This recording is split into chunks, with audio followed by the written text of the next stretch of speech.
What's up, everybody? It's your boy, Vlad the Bull, your #1 Embrace coach. And I want to let you know that my book, The Embrace Method, How to Leverage Your Trauma and Pain to Live the Life of Your Dreams, the second edition is now available on Amazon for purchase.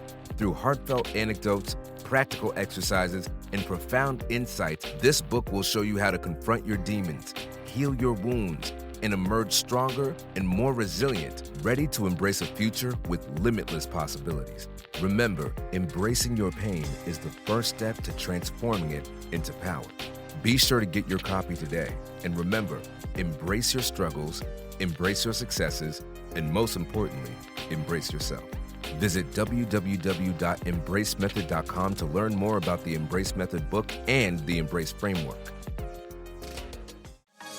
Welcome to the Roots and Rhythm podcast, where we explore the essence of culture, our experiences, and a healing journey that shapes our growth and family. Through heartfelt stories about marriage, mental health, relationships, and parenting, we create a space where you can find connection, understanding, and inspiration. Join us as we explore the rhythms of life, one story at a time.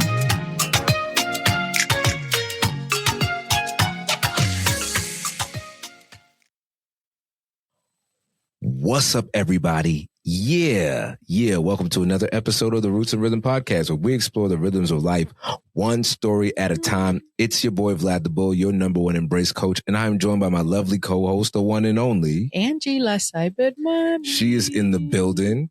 It is a new week. It's a new month. It's March. It's my birthday month. Ooh. Shout out to all my Pisces out there. Get your flop on in the fish pond. All right. Okay. Get your flop on in the fish pond and go with the current, because that's where we're on. We're on. And hopefully the current is leading us directly into spring, because I have had it. It's ice with this snow, man. School delays. No school. I'm telling you, people outside will say, well, you lived in Massachusetts your whole life. You can't complain about this. I'm not complaining. I'm just declaring that I am at my capacity. It's different. It's different, though, when you have kids, because they keep canceling stuff. We got an email saying that the kids are going to go to school literally till June 25th because of all the snow days. And they were like, oh, maybe we should cancel April vacation, because up here for all the Floridians, there's February vacation, which is a week off during President's Day, like that week. And then there's April vacation, which is like the spring break. So they were like, oh, maybe we should cancel April vacation, to make up the days. I heard that. But it didn't pass. So we're going to April vacation, and then we're going to school till June 25th for right now, because if we get more school days, they'll be in school past 4th of July, probably. Can they do that legally, though? Why not? They have 180 days. It's a legal requirement for them to attend so many days of school. Yeah. And y'all might be asking, who is that random voice that we hear? But before I tell you who it is, go ahead and hit subscribe. Hit that button right there. Make sure you get Roots and Rhythm into the algorithm. We are looking for Roots and Rhythm in the algorithm. That's actually going to be one of our marketing campaigns right there. You sound just like Dr. Seuss, because I think y'all share a birthday. Yeah. Do we? I think so. They had Dr. Seuss week this week. Okay, Dr. birthday. Seuss. At my school when I was a kid, they used to, I think during Dr. Seuss week, they had green eggs and ham, and they would actually serve green eggs and ham. They would dye it. And I remember I had it and it tasted nasty, and I never read a Dr. Seuss book after that. But that being said, I am happy. Oh yeah, hit that. For green eggs and ham. For green eggs and ham, that it was trash. But I am so excited, so excited to introduce our esteemed guest. We're going to get to that in a few. Everybody's subscribing, so make sure you share this. Roots and Rhythm are still looking for guests. So if you want to be on season 2 or potentially season 3, make sure you hit subscribe, but also get into the DM, send us an email, and let us know what your story is so we can highlight it on Roots and Rhythm and get you in the studio. So Angie, without further ado, please, I can't contain myself. We're going to have a great conversation today about mental health, about advocacy. There's so many great things. I can't contain. Please tell us who our guest is. So we have a very special person all the way from Florida, the West FL. Palm, yes. Yeah. So this person is my brother-in-law. First of all, shout out Emmy. You married a good one. He is a son, a husband, a father. He is a registered clinical social work intern. So he takes clients on. Go to Psychology Today and look him up. He is a sergeant first class sergeant. Woo. Don't trip me up, Army people. But yes, he's in the Army, the Lord's Army as well. Dhiny Mercedes. Let's go. Welcome to the Roots and Rhythm studio, my brother. Thank you. Thanks for having me. So excited to be here. Another mother. Yeah. All the things. We could share brother-in-laws. All right, that's cool. That's cool.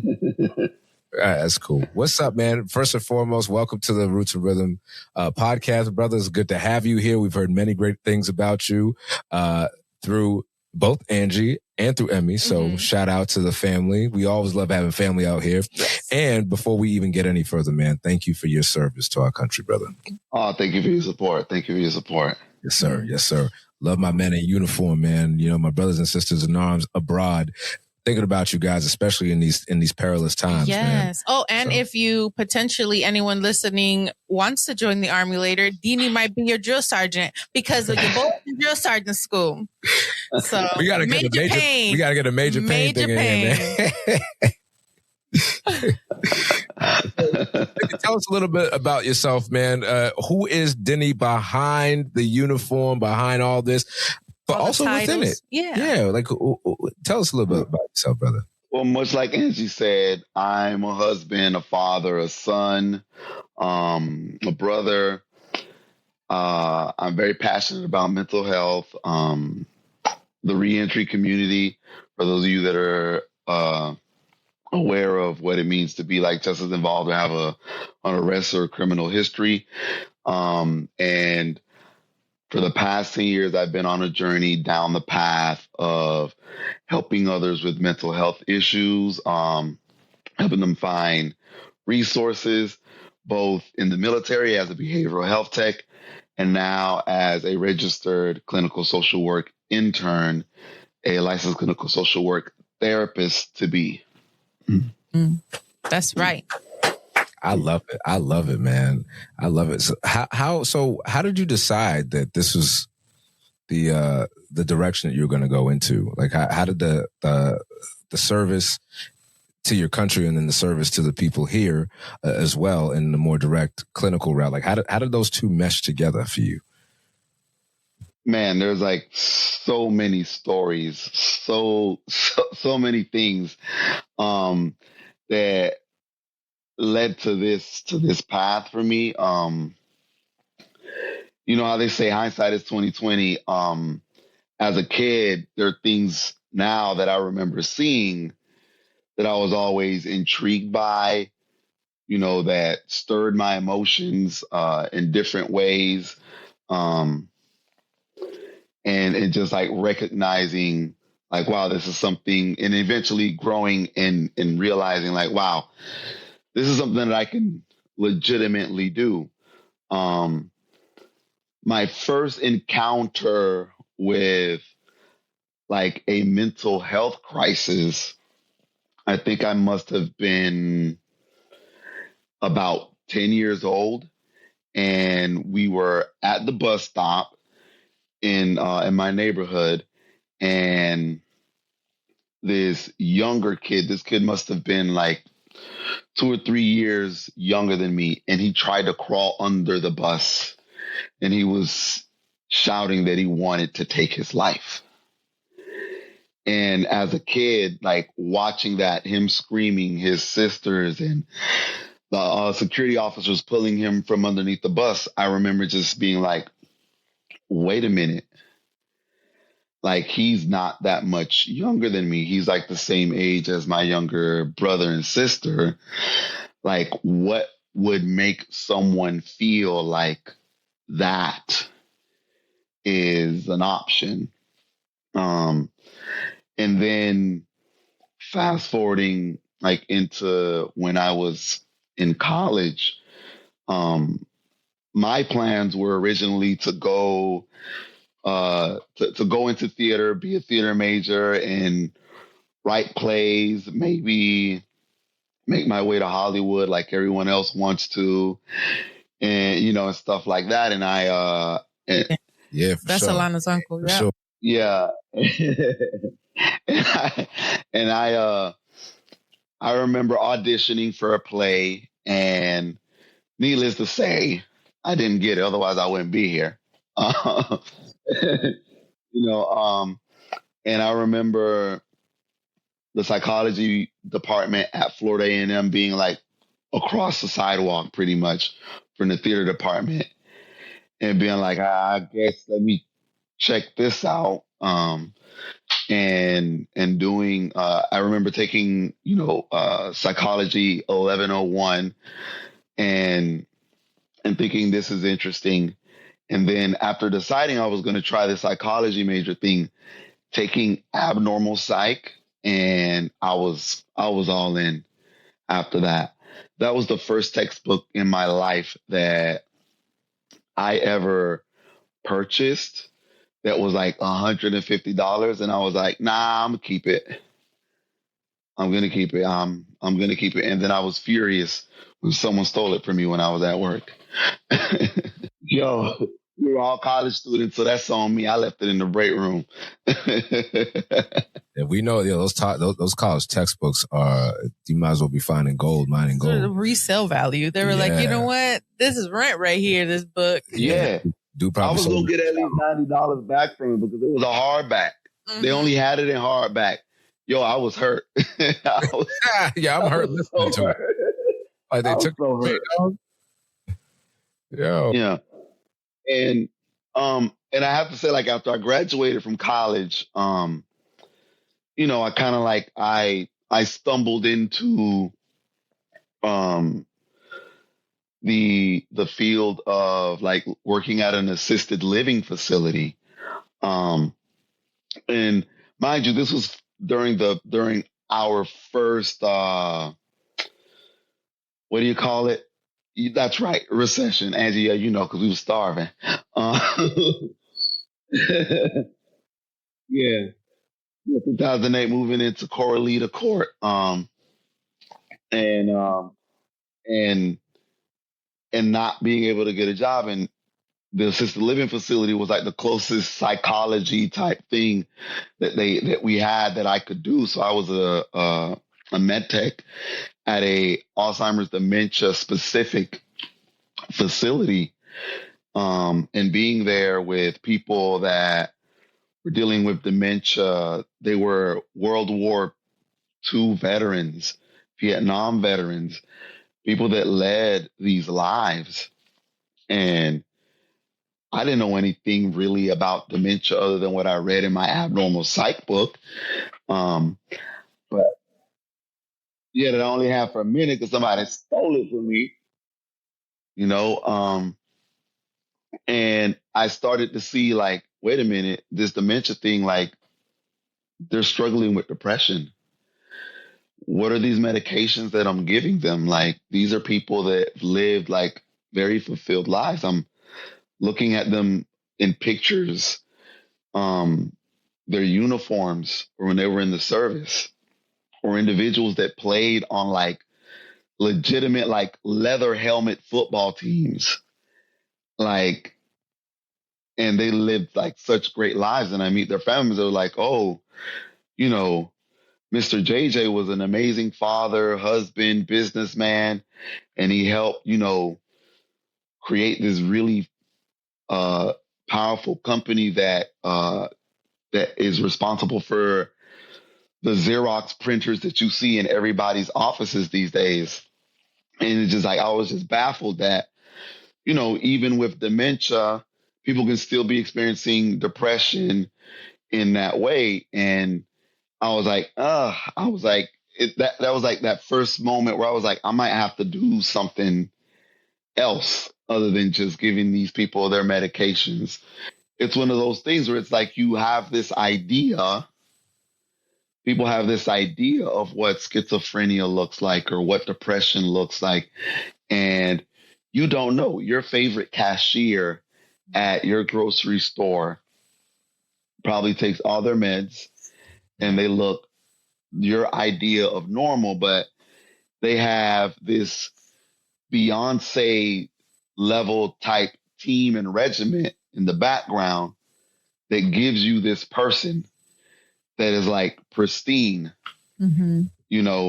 It takes a lot of work for some people to be able to just live and do things. And like after multiple experiences, of that nature and doing hands-on work with individuals during deployments, and even sometimes the quality of certain therapists that I had the displeasure of interacting with, I was like, I gotta do something about this.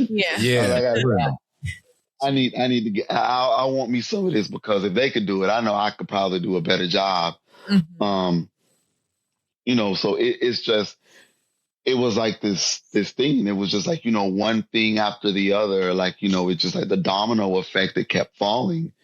And in 2019, I went on my last deployment, and it was a similar deployment, Kuwait, Iraq, and we all know what happened around March 2020. And I came home like April 2020.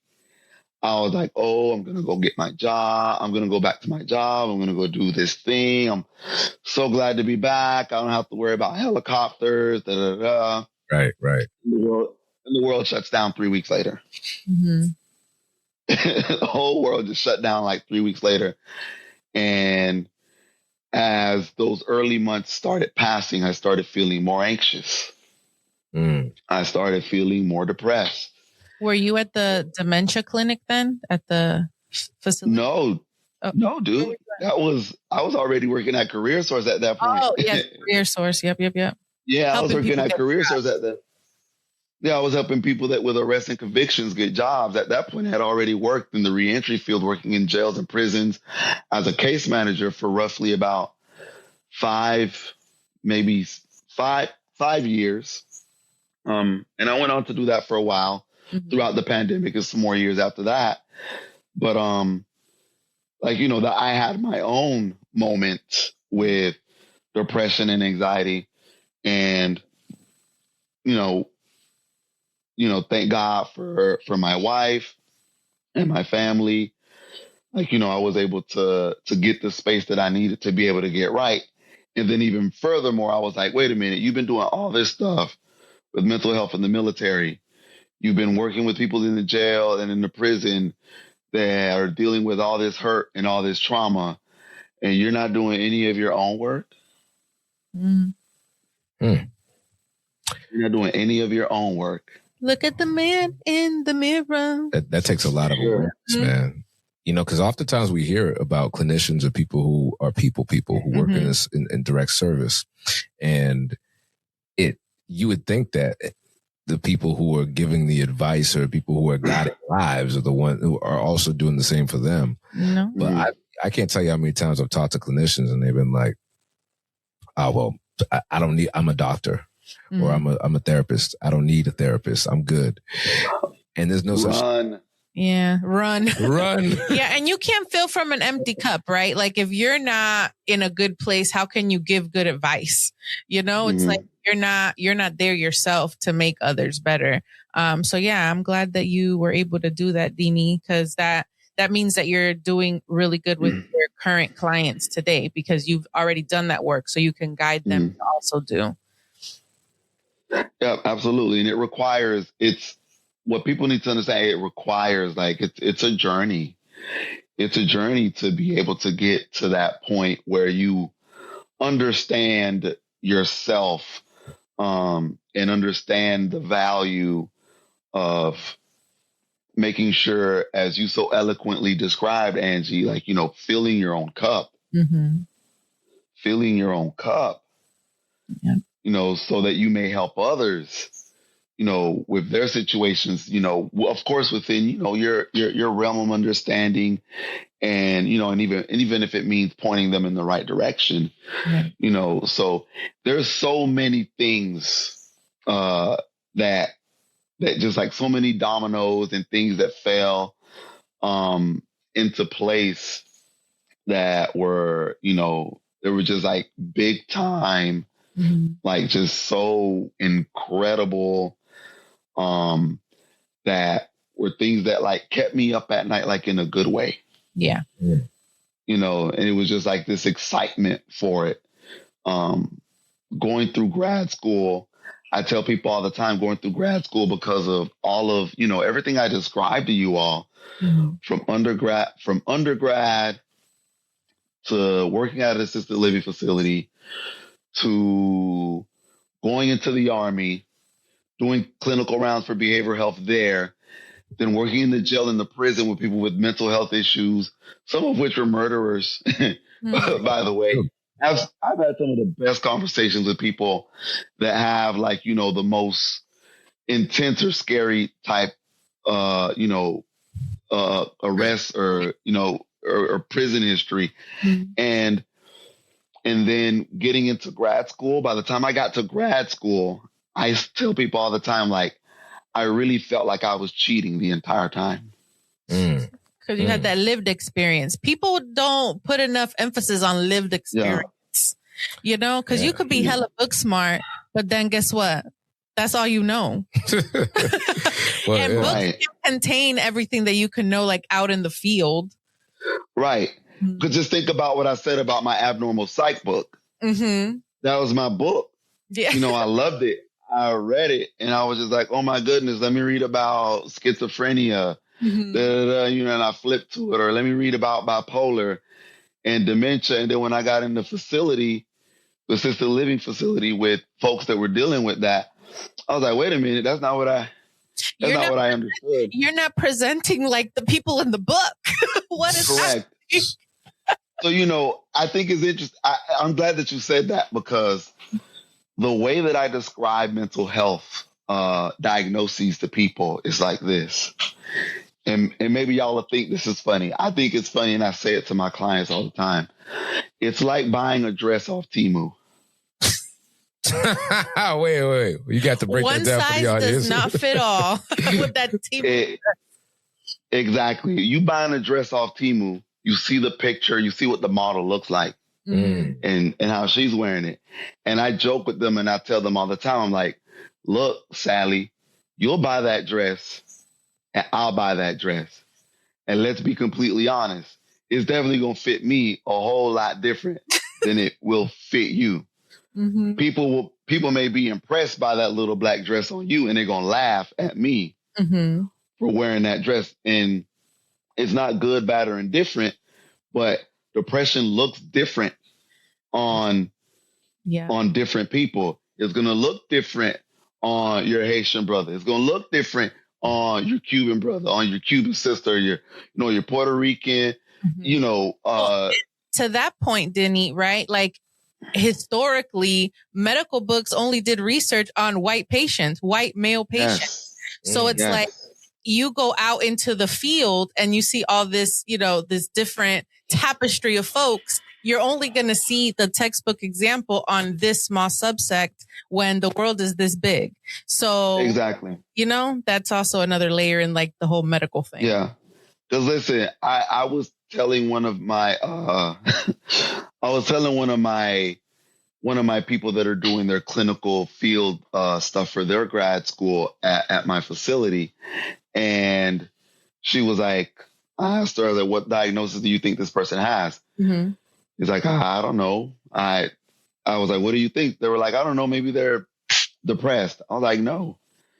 And she was like, well, what is it then? She had plenty of time to look at this lady and see what was going on. I was like, bipolar 1. She goes, no way.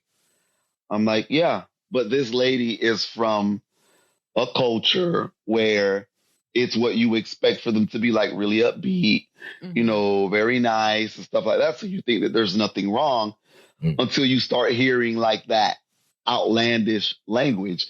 I was telling one of my nurses that they're currently working on getting their RN, and she's Haitian. And I was telling her, I was like, Caribbean culture, we with the bullshit. We like to dance. We like to laugh. We always joking. You know, we all got a goofy uncle and auntie. So for somebody from like maybe an Asian culture, they'll be like, you're doing too much. But for us, we'll recognize that there's something wrong with our family member. Maybe they're experiencing mania once they start saying something wild like, I'm God. Right. I'm so glad you mentioned that, Dhiny, because one of the things that we're wondering is, where do identity, culture, and masculinity come into your work, or how does it show up at your work with clients? And I'm actually glad that we're talking about this with a veteran who's also happens to be a clinician. I don't think I've met anybody who's a vet and a clinician before. That's a unicorn right there. Yeah, man. Like you know what I mean? We might as well give you like purple hair and some pink, you know what I mean? So the question is, where do identity, culture, and masculinity show up with your work with clients? Because to your point about Caribbean culture, and you know this, we talk about this a lot, Angie, in Caribbean culture, if we look back to the roots of our Haitian, our African, our Dominican, our Cuban brothers and sisters, we have been so resilient. We're some of the most resilient people in the world. Liberation was born in the Caribbean, right? And what I've seen in my lived experience is almost an overemphasis on resilience. And there's absolutely no emphasis on recovery. Facts. And so everybody's tough, everybody's happy, everybody's good, but actually nobody's good. So I'm curious to see how that shows up in your work.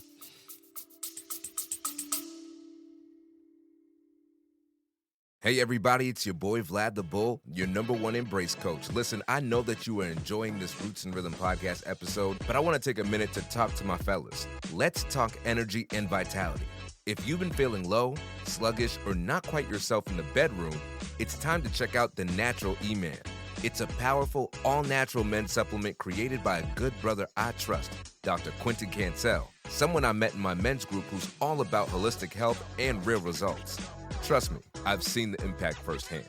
So if you're ready to level up your energy, confidence, and performance, visit naturaleman.com and feel the difference. That's naturaleman.com. The link's in the show notes. All right, y'all, let's get back to the podcast.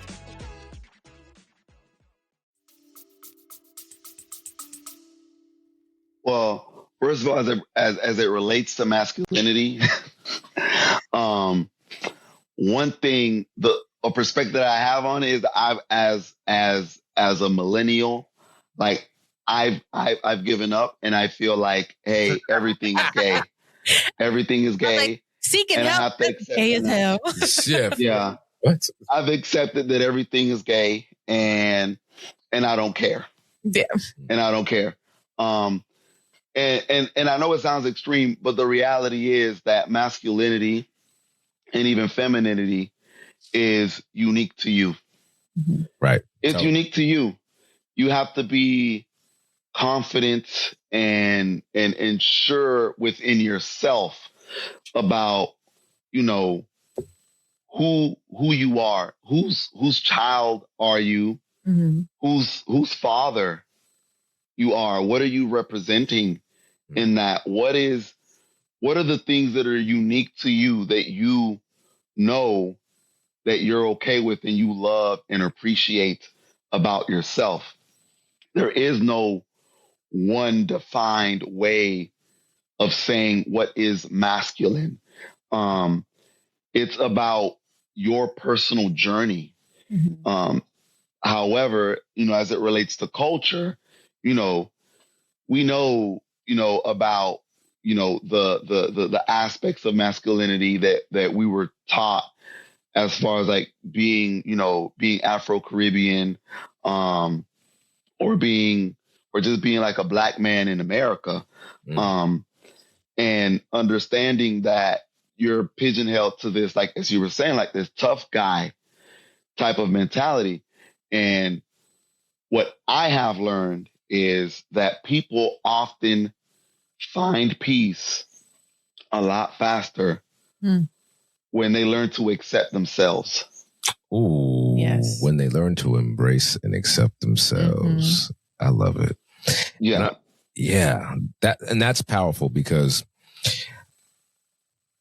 what I've seen, I mean, I'm not a veteran, but it's well documented. I was in the state police for 6 years, and it was based on paramilitary training. So, you know, a lot of the same, there are a lot of similarities in our training and our attitudes and the language that we use.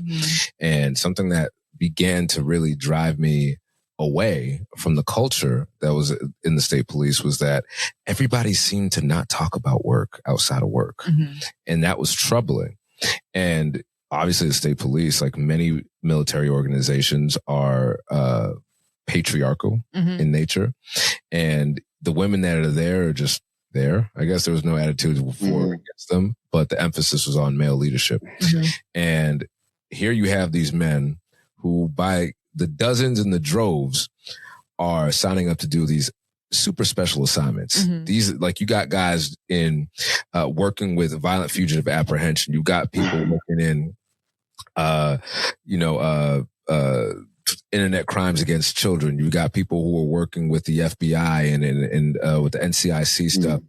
I know some dudes, Dhiny, that seen some stuff every single day. One of my classmates was in a SPDU, was a Suffolk County detective unit, and all he saw was all his investigations were unattended deaths, which means he was seeing an unattended death weekly, if not daily.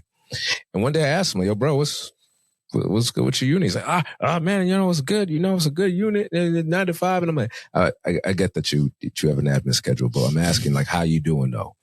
And he was like, oh, I'm good though. I'm good. What do you mean? Like, I like my unit. I like my sergeant. I'm not asking you about your damn sergeant. I'm asking you about you. Like, are you okay? You're seeing dead people every day, and children at that too. And he couldn't give me an answer. And so, it began to trouble me, Dhiny, because, I was very lucky that when I was on patrol, I wasn't seeing gruesome stuff. I've seen one unattended death. It was a shooting. And I think my brain kind of just blocked out some of the details to be safe. And, because I can't tell you the grainy details of everything, but I just remember sitting there feeling like I was out of my body, staring at this person on the floor who's been unalived, and he was my age. And so I'm like, yo, if we're seeing this all the time, veterans are seeing this all the time.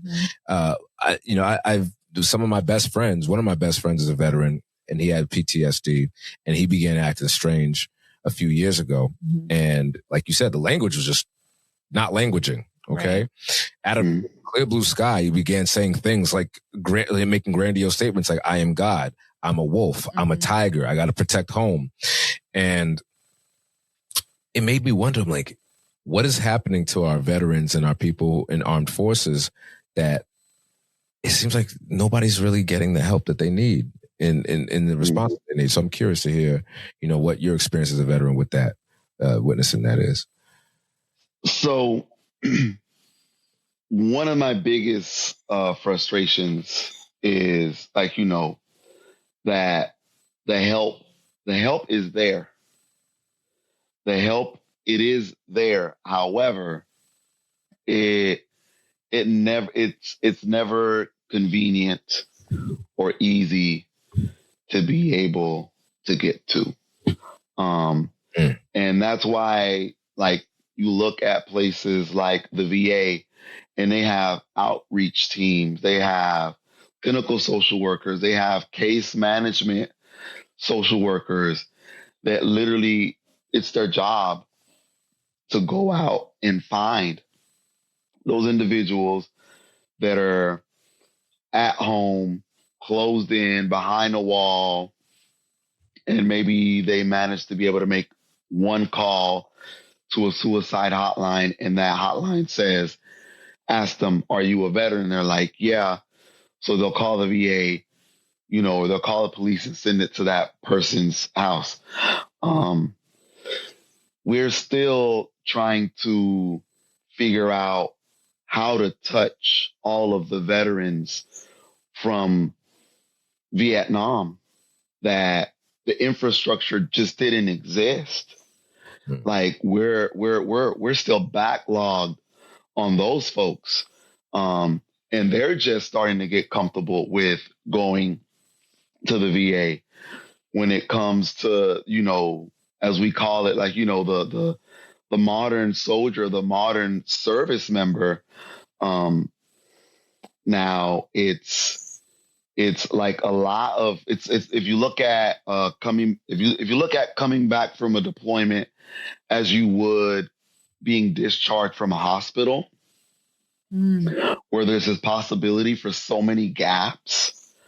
That's what's happening, because they leave and, maybe they get their DD-214, and there's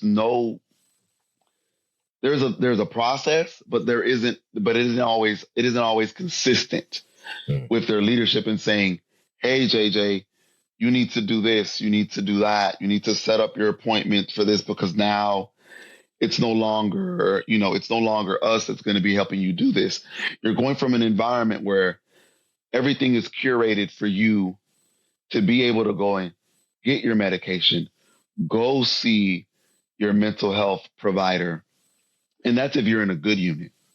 If you're in a unit where the culture is, we don't talk about depression, we don't do this, like, people are legitimately afraid that they're going to lose their ability to do their job in the armed forces that they love. Wow. So what they do is they hold it in. And then, it's a lot like having a 45-pound pack on your back starting at the age of 19. Now you're leaving the service and you're 45 years old. You got knee injuries, you got back injuries, and that 45-pound pack on your back, you no longer have the support system to be able to carry it. Wow. And now you're carrying it on your own, and you don't have that same youthful body that you used to have. And you see where your age really, your body no longer has the resiliency to be able to take, all those PTSD symptoms. And then that's where we get that, that proverbial, something snapped, something broke. Right. I encourage you to read the book by Bessel van der Kolk, The Body Keeps the Score. Yeah. Actually, I read that last year. Very good book. Yeah. And he talks about how veterans deal with PTSD and how your body holds on to all this trauma. Yeah. So if you're talking about somebody that, I don't know, maybe they're one of those folks that are in one of the elite,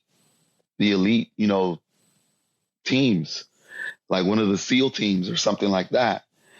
And maybe in their unit, the culture is shut up, keep your head down, full security. We don't have time for that. And then that person that has hundreds or even thousands of jumps, that message, into raids and stuff like that. And then you send them away, and they're supposed to live a normal life after seeing multiple, deaths. Maybe they lost someone, and then they come back and they were never taught that, like, hey, this thing right here, this is an option. It's okay that you're scared. It's normal to have nightmares after experiencing something like that.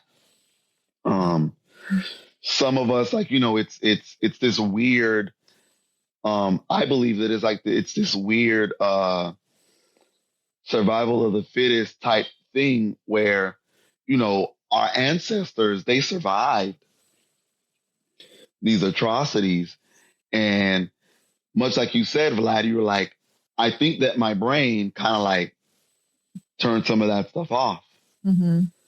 Some people don't have that. That where their brain doesn't know how to protect them from that. And it's one of the unfortunate things. It's one of the unfortunate and also fortunate things for people that come from an ethnic background that has experienced so much trauma that, sometimes it can be you're arguing with your spouse and it's too much, and you shut it out.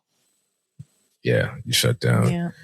And then they come to you and they're like, we talked about this before, this and that. They're like, I just remember you yelling at me. That's all I remember.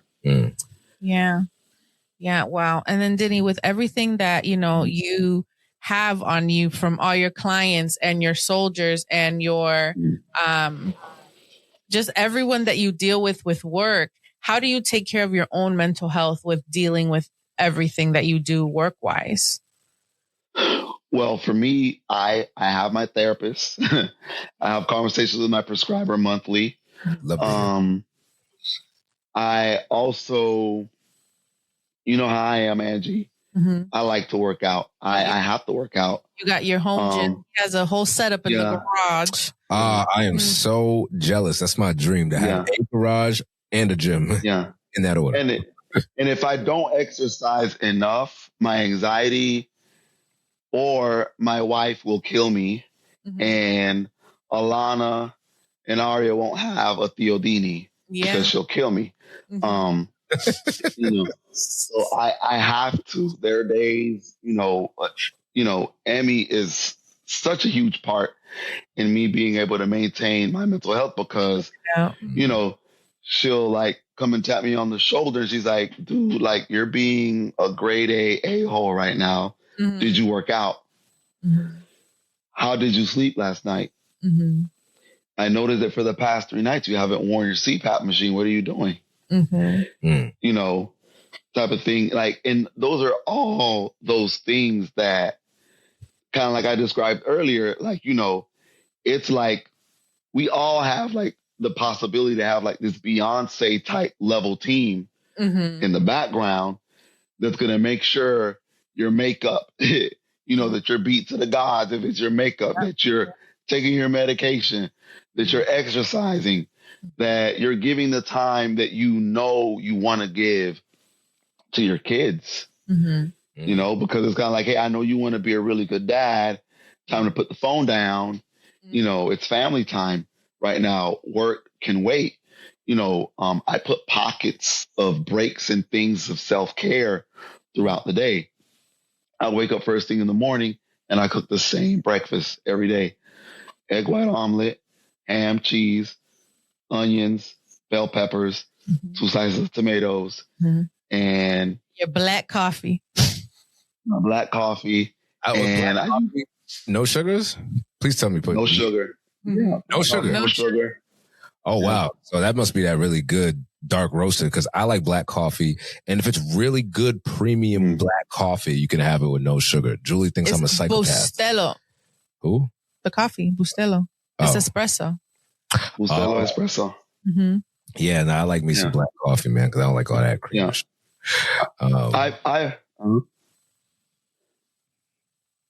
I've learned to enjoy the ritual of those things that I love. I think it's so funny, Angie, like the last time that we went to go visit y'all, like I see it in Wallace as well too. Oh, mm-hmm.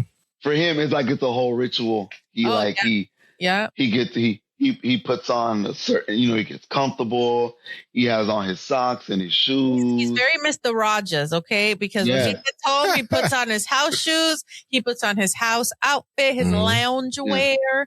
And the same thing, he's very ritualistic when it comes to like working out. He wakes up at 3:30 in the morning to work out before the girls get up, because he knows in the morning, they want papi. They don't want me. When he's not there, it's like, where's papi? Where's my papi? So it's like he knows that he has to be home for them in the morning. And not because like I need him there. It's because the girls need him there.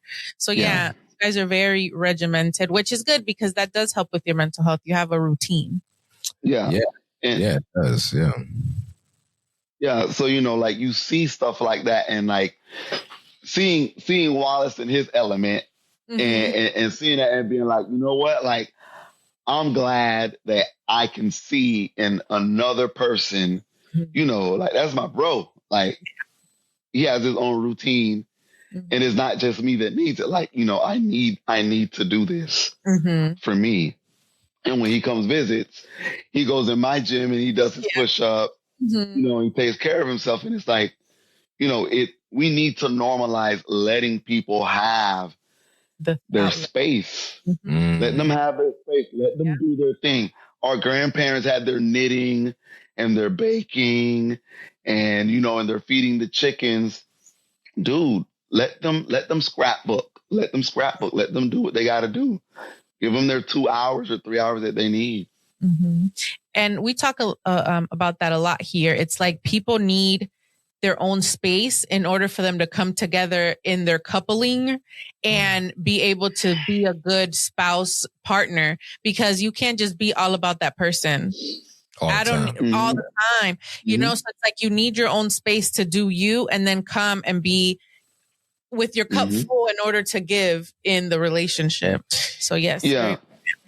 And I'm glad you routines, right, for men, because on the surface, what I realized before crisis and after crisis is that before crisis, the superficiality of those relationships didn't really, and I had a routine. I was a workout fiend. Same. Before crisis. And I love to work out. I worked out. I was up at 4 o'clock. I was in the gym at 4 o'clock, 5 o'clock this morning, actually. And it made me remember, like, man, all those years that I didn't know that I was dealing with depression and undiagnosed ADHD, I was always in the gym. And that was the protective factor, because if I didn't have that surge of dopamine, that feel good, and that routine, that predictability, I probably would have been at the mercy of whatever unresolved trauma there was in my brain. Right.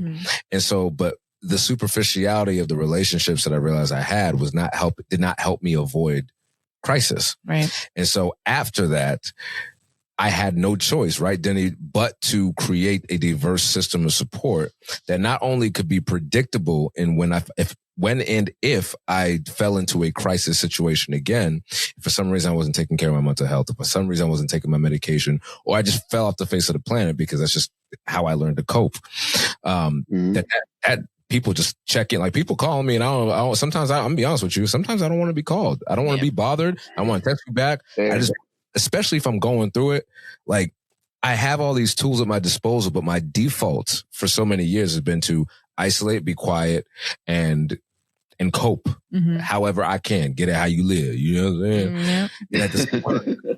And so anyway, so my question is for you, as we talk about, because you mentioned men, as we talk about men, Wallace coming to your gym and enacting his routine and you doing the routine, how important is it for men to have predictability, especially those who are dealing with PTSD, dealing with your mental health issues? How important is predictability in that routine for your success for your clients?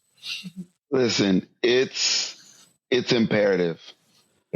Just the sample group that I can give you at my facility right now, the majority of the people in my facility are men. And we have facilities because it gives what is required, the structure, predictability.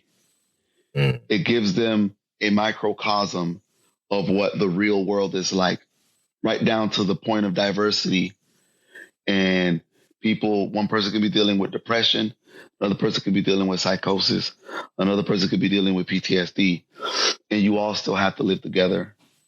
You still have to go and take your medications. You still have to lean on each other for support in the therapeutic community. It's important. It's important to know where your resources are. It's just as important as, Angie leaving this evening and knowing that she's going to be able to back out her vehicle and get home safe. Like it's that important. It's literally foundation. Foundational: food, water, shelter. It's just as important as those things. None of those things are going to work or even happen if you don't have a sense of predictability. As human beings, we fight to create predictability. For goodness sake, we have temperature control indoors. God forbid I'm too hot, okay? Because we require predictability. We require predictability. It's important, not just for men, but, everybody, but men especially. They think that they can just get up and say, oh, this week I'm going to be running a hot dog stand. And then at the end of the month, all of a sudden now know, like, I'm a mechanic. Like it's chaotic, and you don't even get a good idea. It doesn't give you the opportunity to learn who you are in that position. Mm-hmm.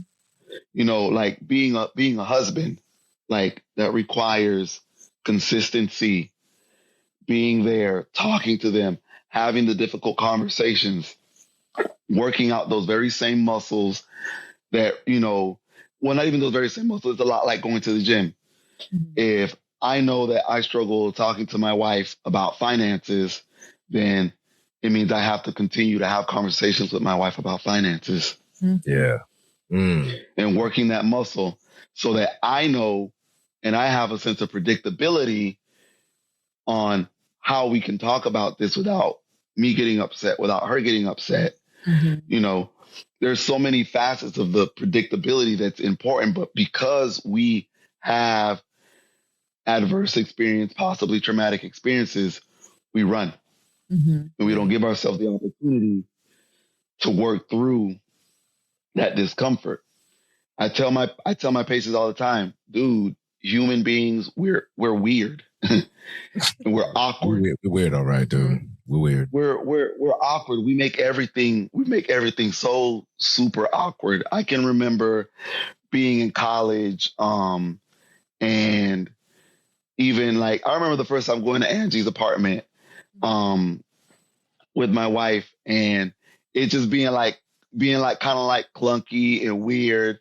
And mind you, I technically know Angie. I've technically known Angie longer than I've known Emmy, and it was still weird.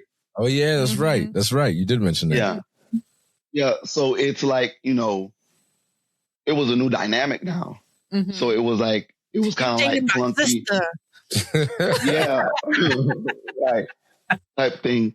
So like, you know, you work through that, but it would have just stayed weird. Yeah. If we wouldn't have had conversations and been like, yeah, don't hurt my sister, type of things, and being like, Angie, you know I'm a good dude, and be like, yeah, I know, but still I'll kill you.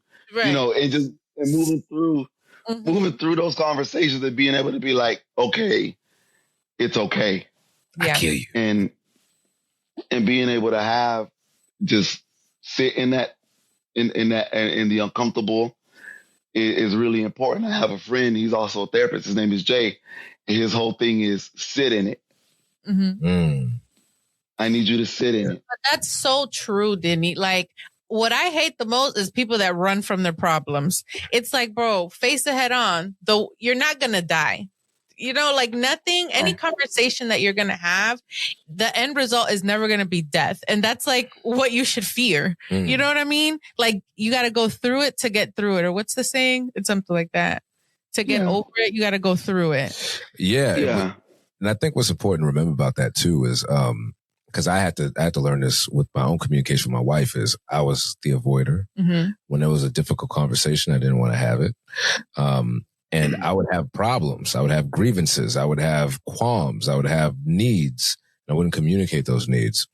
And I had to reckon with the fact that I didn't do that. And so when Jules would ask me, I'd say, and she kept, and you might know this, Dhiny, but my wife's a social worker. So, you know, she knows exactly what questions to ask without making it look like she's asking questions. I'm like, will you stop disrespecting me? She be doing that a lot.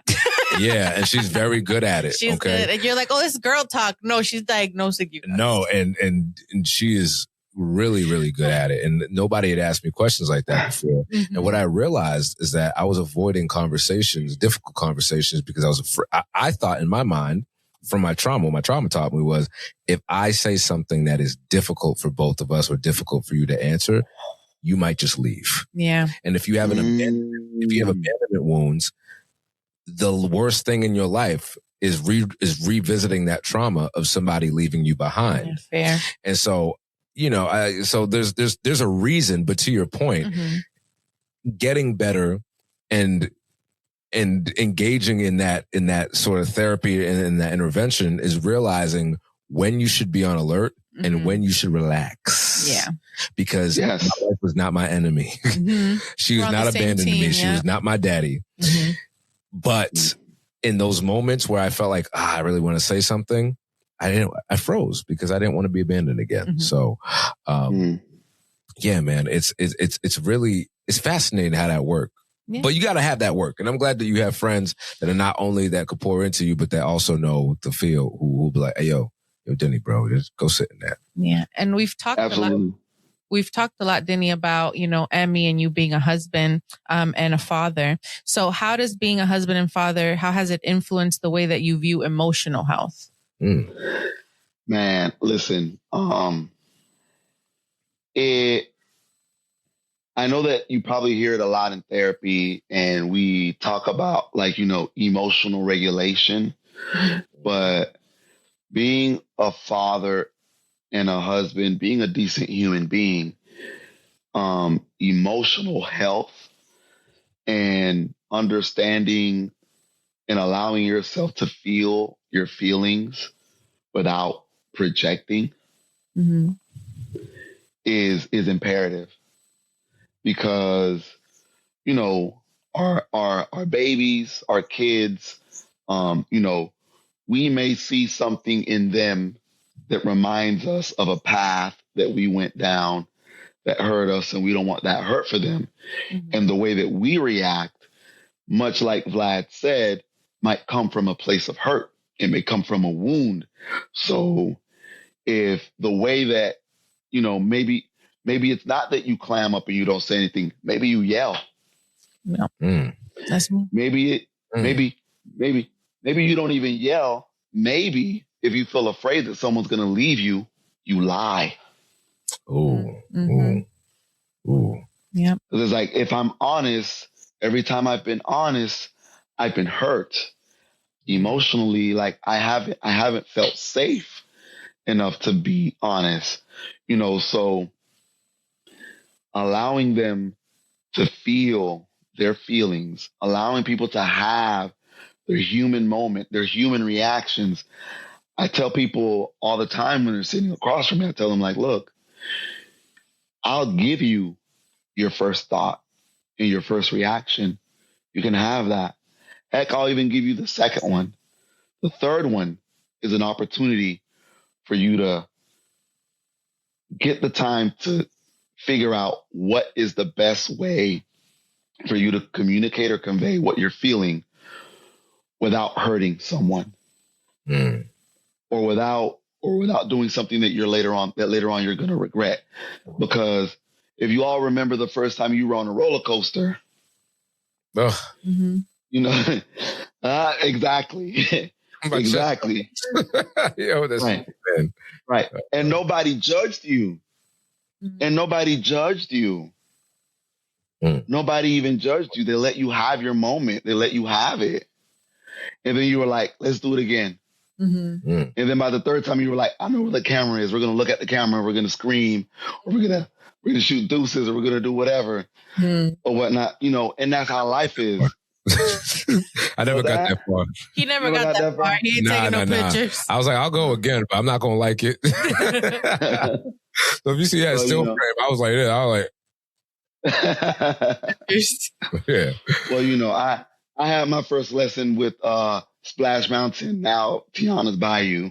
And I say it's akin to that type of experience. There's a callback to predictability.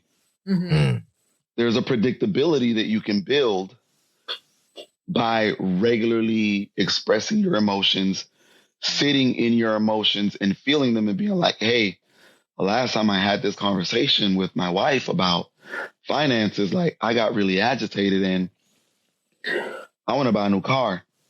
This conversation is going to be uncomfortable. Let me see what I can do, based on what I learned on how she reacted.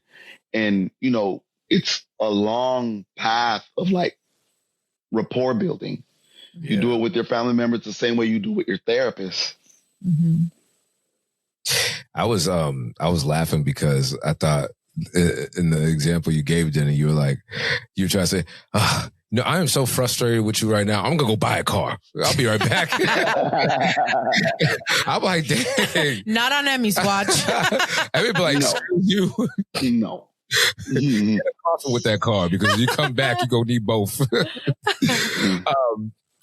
So last question I want to ask you, Dhiny, is, let's say you're talking to a family member, a loved one, a brother, sister in arms, a coworker, and you know, homie or homegirl needs help. They need intervention. They're showing the signs, all the signs that you look for, but they're hesitant towards therapy because their culture told them that therapy was wrong. I know that something that's commonly said in the Caribbean is, why are you going to give a white man, presumably a white person, because I think I looked it up today, only 4% of the psychologists in the United States are black or brown, right? And so the vast majority of the time, social worker. What's that? As they go to a social worker. Right. Okay. There are more social workers, right, than psychologists. Yeah. So often our culture tells us that therapy, oftentimes, and hopefully we're shifting this paradigm, but oftentimes we're told by our culture that therapy is wrong. It's a waste of time. It's telling people your problems. Right. That's time better spent going to the altar and praying, or, stop being a dumbass. Right. Yeah. So, but somebody who needs help, somebody is struggling, but they're hesitant to engage in that level of intervention. What do you say to that person? I tell them, listen, you've been trying to do it on your own, your way, and you're still struggling, and that's okay. We all try to find our own way to cope and to be able to push through. And it's very clear that you need help. Don't look at mental health as somebody psychoanalyzing you. Look at it as starting a conversation, a simple conversation about where you're struggling with someone that could provide you alternative options. It's not it. People think that people have this idea that, like, I'm going to say, Vlad, lay down on that couch. I want you to tell me about when you were 5 years old and your brother broke your crayons. And it's kind of like, dude, no, it's not that. Like, it's really a large part of what you talk about in therapy is dictated by you. Yeah. Yeah. And it's really a conversation. I'm not gonna lie, when you said that, when I first started seeing my therapist, we were like strictly virtual. I never actually asked him after COVID if we could reconvene in person. But sometimes I sat on that couch because he had a couch. I'm like, if you have a couch, I'm gonna sit on it because I kind of don't want to be here, but I do want to be here. And I found myself just lying down on that mug, like that proverbial image that you get in your mind of being a therapist. But that came with safety, and like you said, it's rapport building. And you build that same rapport with your clinician or your social worker or your, peer-led support group. And you just feel comfortable and you realize, like, dang, I've been like this. I've been tense my entire life and on guard because everybody's trying to get me. If I let you in too much, you might take something from me. If I tell you too much information, you might tell it to the world. And then when you finally feel like you can finally relax and you're safe, it just starts flowing. And, I have family members, I have friends that are highly hesitant to therapy and intervention because of whatever misconception that they have, like you said, Dhiny. And I often tell them, like, listen, if you want to go to therapy to be told what to do, then you shouldn't be going to therapy. Maybe you should go to the army or go to basic training. If you want to be told what to do, you're not going to have any shortage of that. But it's about therapy goes wherever you want it to go. The trajectory is wherever you take it. And if you decided it goes nowhere, then it goes nowhere. But it's my favorite image of what therapy is, I don't know if you guys have seen this. It's like the two people are sitting, the therapist and the patient, and then the patient's head bubble, the mind bubble or whatever, has like this giant ball of yarn and it's like different colors and it's all tangled.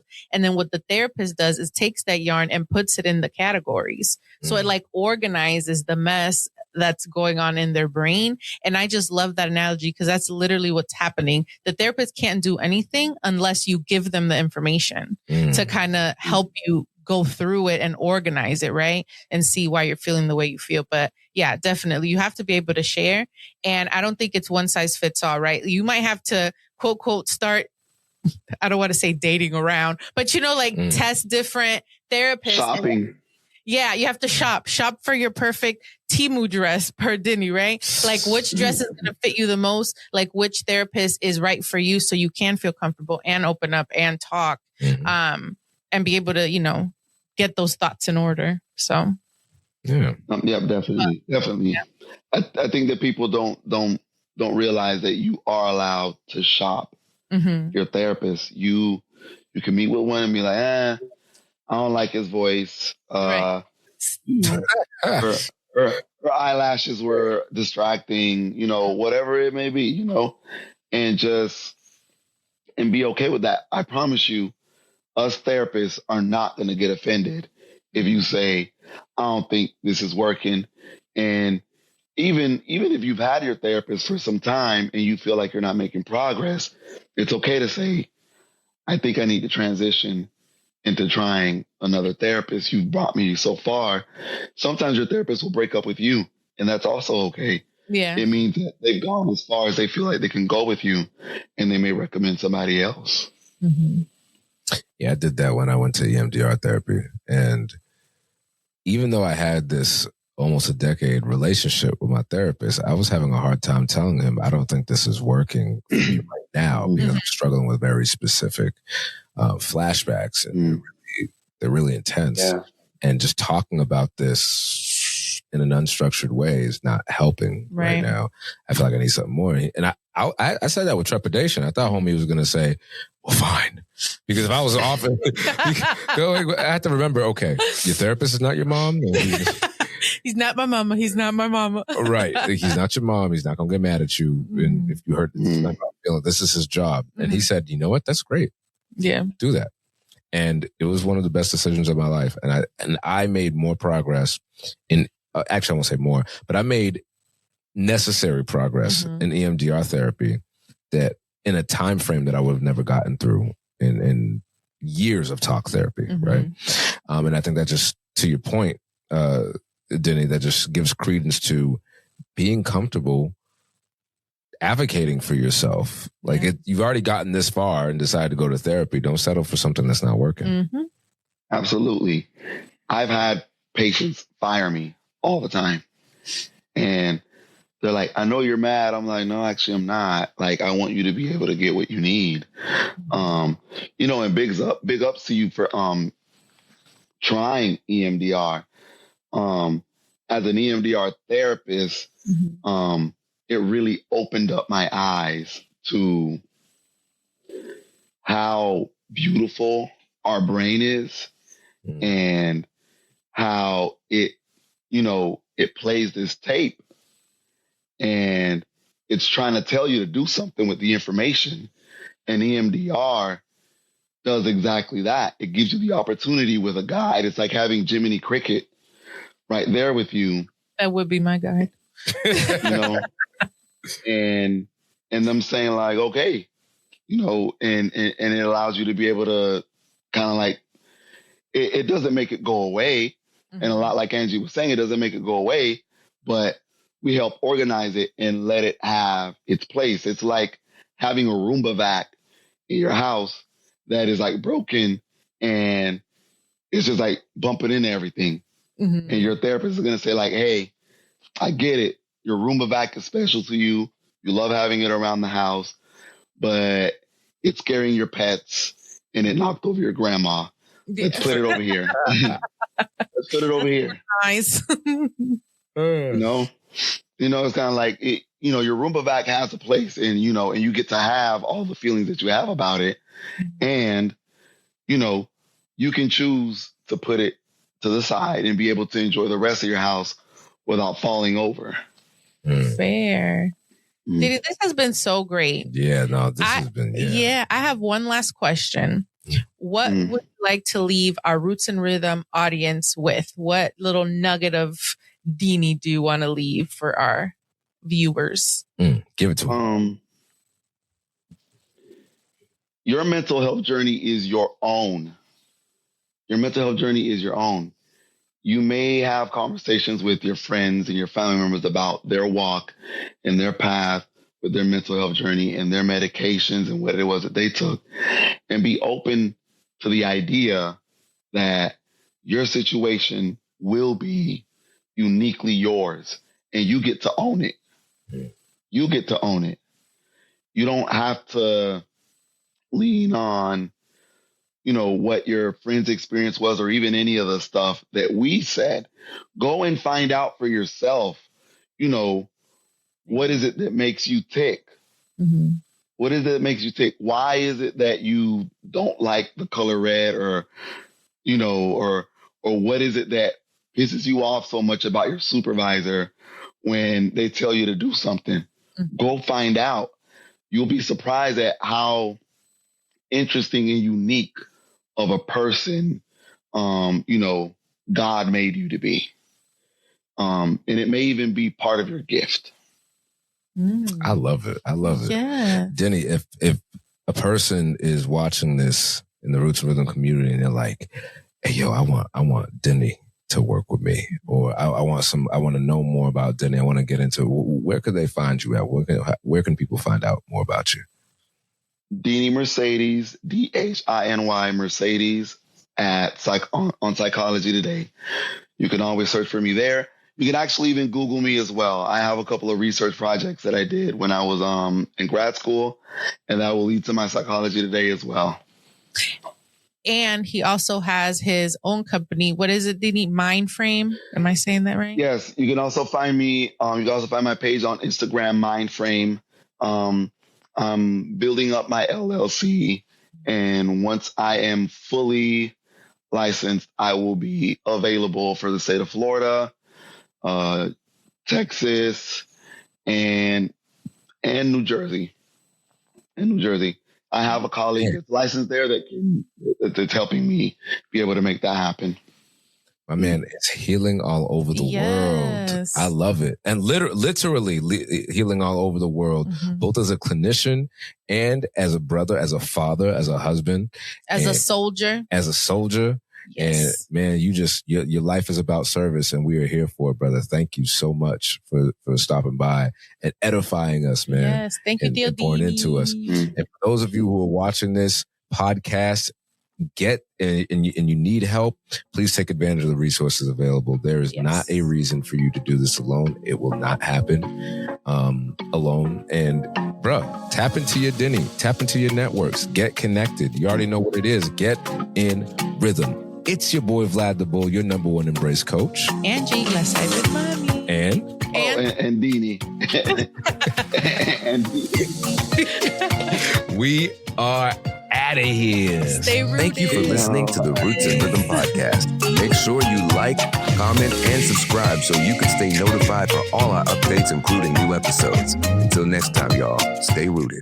This watch, so it's counting my steps. It's pretty cool, but I need new tennis shoes, Vlad. I've had my tennis shoes since probably before Lana was born. So do you have any recommendations? I know you're on your fitness all the time. I used to think that you had to spend at least $150 on shoes, sis, in order for you to actually get some quality ones. But I'm telling you, these new shoes that I tried out, it's like you're walking on air. Matter of fact, you don't even remember you're walking on them at all. It's like you don't even remember you put your shoes on. One time I thought I was barefoot. I'm like, yo, where my shoes at? Oh, I love that. And are they light? Oh, they're super lightweight. They make my old shoes feel like dumbbells by comparison. I'm telling you, these shoes are comfortable, they're lightweight, and it doesn't even feel like you have them on. And on top of that, you can wear them anywhere. They're designed for people who are on their feet all the time, for the moms and dads who are chasing around the kids. So I would highly recommend them if you're looking for something new. So what are they called and where can I get them? You can get them at standplus.com. You go to standplus.com, put in our promo code ADX for an exclusive discount off of your next pair. They are the best all-day recovery shoes, so go ahead and get you a pair. I'm excited. Thank you, Vlad. Come on, let's do it.